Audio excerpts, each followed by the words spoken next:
Question number 4 पे समीकरण number 5x² यानी कि 5x² लिख रखा है, ठीक। 5x² माइनस 3x प्लस का 2 बराबर 0, ठीक। ये दे रखा है, कह रहा है कि मूलों मूलों का योग ज्ञात करो। मूलों का योग, देखो वही आ गया ना प्रश्न जो हमने बताया था कि जब हमारा समीकरण दिया हो, अगर मूलों का योग पूछे हमसे, मूलों का योग, तो मूलों का योग कैसे निकालेंगे। हमने बताया था दिए गए समीकरण की तुलना, दिए गए समीकरण की तुलना, ठीक है, व्यापक द्विघात समीकरण ax² प्लस bx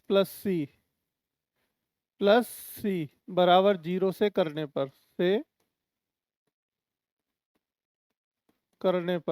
ठीक है। तो क्या होगा, देखो a का मान आएगा 5, b का मान कितना आएगा -3, -3, और c का मान कितना आया 2, ठीक है। a का मान इतना, b का मान इतना, c का मान इतना। अब मूलों का योगफल, हमने फॉर्मूला क्या बताया था, मूलों का योग, मूल क्या मानते हैं हम, अल्फा बीटा।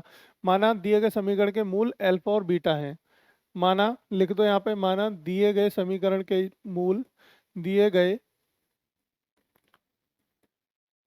समीकरण के मूल क्या है, अल्फा तथा बीटा है। क्या दे रखे हैं, अल्फा तथा बीटा।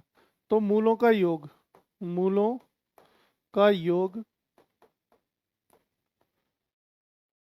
बराबर, मूलों का योग मतलब कि alpha plus beta, alpha plus beta बराबर क्या होगा, माइनस का योगफल क्या होता है, माइनस का बी अपॉन ए होता है, ठीक है। अब माइनस का बी, माइनस तो पहले ही दे रखा है, और माइनस का 3 दे रखा है, बटे ए का मान कितना है 5, तो क्या आ गया 3/5, 3/5 आ गया मूलों का योग। आंसर क्या आया 3/5, यानी कि option number A. Option number A right answer होगा, ठीक है बच्चों। कोई दिक्कत बताओ यहाँ पे, किसी भी बच्चे को कोई प्रॉब्लम हुई हो इसमें, नहीं है ना।